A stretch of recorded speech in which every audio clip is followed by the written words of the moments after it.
hydraulic speed. Got my Fusion Pro, Hobby Wing Quick Run Fruition Pro, 2300 kV, 2-in-1 ESC motor combo. These are fantastic. I've been putting them in all my rigs now. If you've been following this build, you know this uses an old HPI Wheelie King transmission. Little tiny thing, all metal geared, super nice. Really miss those. Really simplifies things. So now I gotta remember how this all went in. It's been a couple weeks since I tore this apart. Shouldn't have taken the motor and stuff out yet, but yeah, it is what it is.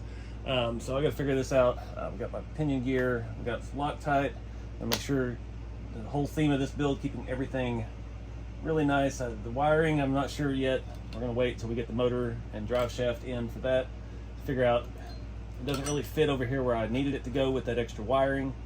And I've still got to tie in those wires as well. So I've got to find my programming card. We'll show you a little bit of that with the Fusion Pros and how you program them.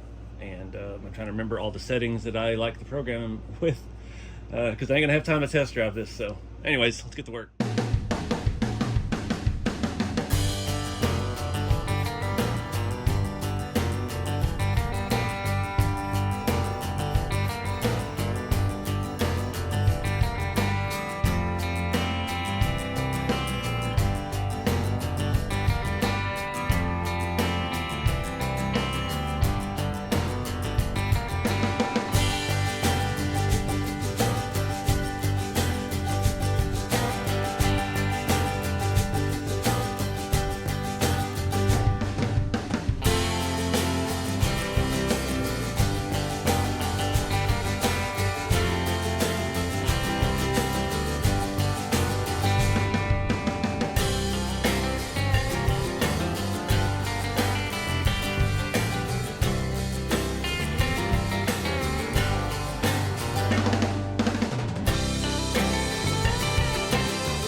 Alright guys, trouble in paradise. I got, this was designed before Fusions were even a thing in existence. There's not enough room between the servo and our motor mount. I had this in here so the truck would stand up. Scratching up my paint a little bit, but so my only option, the servo is barely fitting in there. It's hanging over the exact amount we need, and the holes will line up either way, but we need to move the servo back about 3 millimeter. So you can see where we're at here. I'm gonna have to cut the front of this so we can slide the servo forward a few millimeter. And yeah, it's not gonna be fun now. We've got the wiring in place. We've already got it weathered.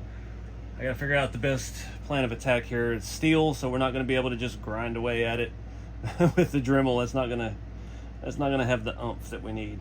I thought about taking, you can take the end of this off, but it's going to be close. It'll still be touching, and then now this is no longer water resistant. And yeah, where I'm headed, it's going to be lots of water, so don't want to lose that. Dang it, I don't know what the best way to do this is. I don't want to take the winch off, so I got to work around the wiring. That wiring's already attached. Oh man, I hate backtracking.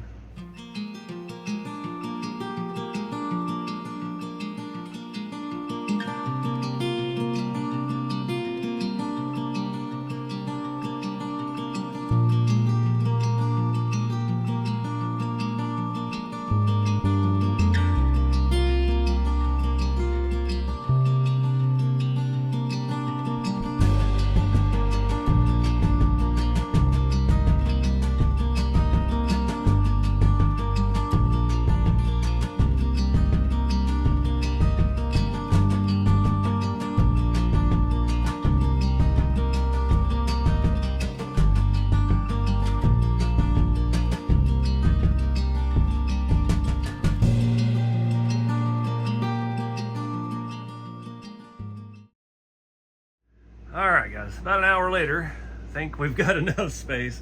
I had to use about 4 different Dremel attachments, and I filed on it for a while before I decided to go to Dremel. I was able to get a pretty good chunk out, and I had to re-drill holes. It's slotted, but it's not the same. It had 2 holes, and then it was a slot in between. Again, I don't know what kind of steel this is, but man, it is it's pretty good stuff. That's about a 1/4 inch plate, that bumper servo mount thing is, and it is stout. I think I can burn up my one good drill bit trying to drill holes in it. So I've got to do all that, 4 screws with the spacers to get that back where it goes, and hopefully the motor will fit now. It's going to be tight. Everything's tight. I didn't realize when I pulled it apart that this shaft barely, I mean, it lines up exactly. There's no give and take. So I'm hoping it doesn't cause us any issues. Now I can't put the motor in first. I don't know. I just need to get together and see what we got. You see now it's flush with this, so that's what we needed. All right, guys, did it all in finally. Boy, nothing was going right. I ended up having to do what I didn't want to do. Slide this back to be able to get the drive shaft in for the transmission. That's not an adjustable shaft, so it's the set length. There's no space to move the motor around to stab it in with that mount, and I couldn't take it off of the transmission because that Allen head screw in there is stripped all the way out. So that is the shaft that we're gonna have from now on. I did only get 3 screws in. I mean, it's just off by half a hole. I already had so much trouble drilling that one hole over here. 3 will work. Flip it over. I got it setting as low as possible. Still clears the suspension and everything when it comes up. Super nice compact little package here. I'm gonna wrap all this stuff up, start looking at connecting everything. We're getting close. I just had a hour-long detour to move that back. And there's, I mean, 1 millimeter of space between that servo and that motor. And I haven't test fit the body yet to see if it still fits. I should probably do that real quick. Make sure we didn't get into the grill area. Oh no, we're good. Hallelujah. I remember running into that before when I was working on this. Not that I couldn't fit the motor in, but I just remember the servo sticking out, and it should have been flush with that. I don't know why they did it that way. Looks like our battery cable's actually gonna reach, thankfully. I was kind of worried about that. Some of the fusions I got them secondhand. They've been shortened and modified and stuff. I've had that bite me in the butt a couple times. Get a project almost done, try to get this back in the battery box, and it's like, nope, not gonna work. I'm thinking on switch. I don't know if I want to put it there because it'll get hit by stuff off the tire and it sticks down just a little low. We actually have a lot of space up here between the transfer case and that doohickey. So as long as we can keep all this stuff out of the shafts. I was looking at running this over the top because this kind of makes more sense over here. You have the on switch over here, battery connection over here. That's for the lights. We could do some standoffs on that. It should clear the interior just fine. Like I said, we got tons of space. Even if we had to, we could come over here and do this.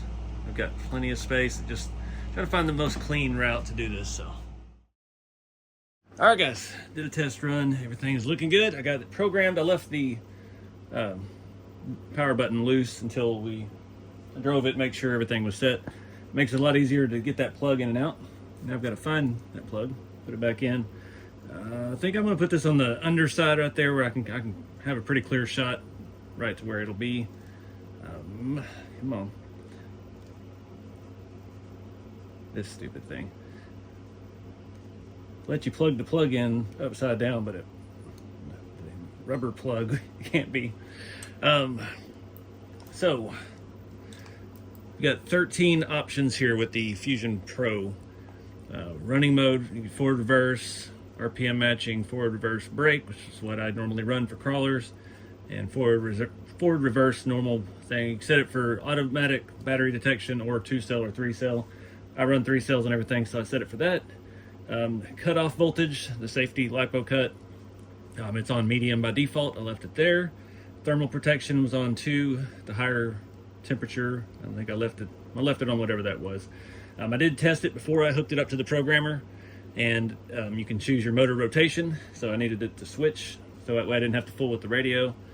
And you can up your BEC voltage. You can have 6 volt or 7.4. I always go 7.4 because these servos, we got lights, you know, they need some power. So let's give them all the power we can. Drag brake, you have a couple different drag brake. You have 4 setting and a rate setting. I kind of play in the middle of that. I don't want too much spray. I don't want to snap the drive shaft when it locks up when I let off the throttle. I like it when it just kind of rolls to a gentle stop. Max reverse force, I always put that down to 50%. Nothing worse than being on a trail and you go to accidentally bump reverse while you're talking or something and it flies back into the guy behind you. Brake force, you can set that's kind of middle of the road. RPM decrease rate, left it in the middle of the road. Punch, I left it in the middle of the road. And the neutral range, I think I left it on the factory setting as well. So lots of programmability with these. Some of them you can find that actually come with the program cards.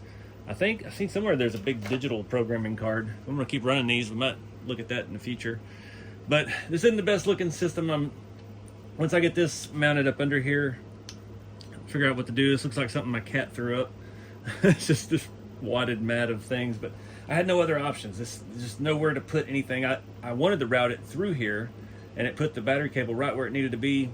And this was kind of hidden and wedged in there, but the receiver wouldn't reach to the location, and I didn't want it just wedged between the transfer case and our battery tray. It just looked dangerous. So once I pull this down here, flip it over and stick it, it should be all right. I don't have anything to tie to over here. I don't want to go all the way around the rail. I can't really tie around that. There's no holes, this all being welded. There's not any holes to put zip ties through or anything. But it drives fantastic, this thing. I put a little space on the front shocks to compensate for the weight. We can weigh it real quick, and let me show you how it drives real quick, and then I'll weigh it. Crude angle. These fusions are so nice. And that's barely any throttle, and then it can do donuts if you need to. So you got 50% throttle rate. That's max. Got my lights on and off. Just a lot of low down torque. That transmission's got a pretty low gear in it. Now I got myself in a pickle. But everything's running good, sounds good, everything's greased. Should be good to go. Let me weigh it real quick. Without the body, just with ready to run. 6.5 pounds, not too bad. It seemed like it weighed more the other day. Maybe it's weight is off-centered, maybe. It's old scale. Yeah, with me just keeping it balanced, it's about 7 pounds. So not as bad as I thought it was. I just can't get the weight because the front's so much heavier. The scales. Yeah, it's just a little shy of 7 pounds. So that's not bad. Alright guys, he's ready to go. Not in love with the wiring situation, but I'm out of time and it'll work. Still plenty of room underneath the body, so we ain't gotta worry about that. There's plenty of room down there for everything. Actually, we still, like I said, there's a finger width between that top plate and the bottom of the interior. So we got lots of room. We can revisit that wiring later if we do something with more lights or I don't know what. All right, guys, it's been over a week. Just got back home from the Illuminati of Scale event and drove this truck on the night run. Couldn't really film much of that because it's dark. That's the only thing I had good lights on. This truck actually worked out really good, but you can see here I've got it flipped over. Shocks leaked, even with that thick gear oil in. But really the suspension worked pretty well. I didn't have any complaints on it. It wasn't torquing real bad like it used to. Be that something to play with more. The back shocks have leaked as well. It just happens driving these things across the country in a car, in my cargo box. Screws back out. I don't think I lost any screws on this one, thankfully. But yeah, the shock oil decided to lubricate it's all in all of this in our knuckle. But it drove good. Like I said, I didn't get any footage of it. But I did have one more thing I want to do, and then we'll wrap this video up. It's gonna be kind of a short one, but this project I think I'm be pretty well done with for a little while. And yeah, we got Texas Crawl Fest coming up in 2.5 weeks, and gotta get stuff ready for that. So I got some new license plates. Actually, it was RC East told me about this guy on Amazon. Now, they do come from China, but they are actually really, really nice quality. I can't tell what the material is if it doesn't look printed. Come on. It's fully embossed, even the screw things, the ring around it, all the letters that you get, it's actually on there. excellent color. Even comes with 3M tape already on it. Special story, if you've been in the scale RC world for a few years, you know Old Sun RC on Instagram is a good friend of mine, and he's been having some health problems lately. So I got a set of these as a test with this is called, what is it? Haoki plates, Haoki, on Amazon of all places. But I got these. I got a set for Mike for his one of his trucks if he wants to. Just thought it was cool. He's in Louisiana, and yeah, I got his handle on there. It's kind of a pretty plate, and I thought the whole time I was working on this over the last few videos have been while all this stuff's going on with him, and we've been thinking about him a lot. So that's why I wanted to go ahead and do this and see if I can get it centered and not somewhere it'll fall off. And there we go. Make sure we get it good on the bottom. Straightish. I already put the front one on. I'll show you that. Just went ahead and stuck it on the bumper right there. Yeah, just you know, real good friend of mine. He's a great dude. He teach you everything he knows if you're willing to listen. And yeah, just a little tribute to my buddy. So I think we're gonna wrap this one up. They call this build done for now. This is the third redo of this truck since I've had it. Again, this truck's been around the block. Used to belong to my good friend Ray Wallace. There's videos of this on YouTube still from 13, 14 years ago. This was one of his first RCmodelex trucks. Can't get these anymore, unfortunately. And I think they were just kind of ahead of their time. It's all steel and just a great truck to crawl. But yeah, we're gonna be getting this out at Texas Crawl Fest and have some fun with it there. And yeah, get out there and have some fun with the hobby, guys. Stay tuned. We are still gonna get back to work on the dump truck back there. We've got, I think I got some stuff I'm gonna do on the red shop truck still. And we've got Old Red, my other, that's a TF2 based Hilux. And we're gonna use that interior we used in the last video, or made in the last video, and get that thing all fixed up and running good. But we gotta get some electronics for it first. But anyways, keep it scale, guys. I'll see y'all in the next one.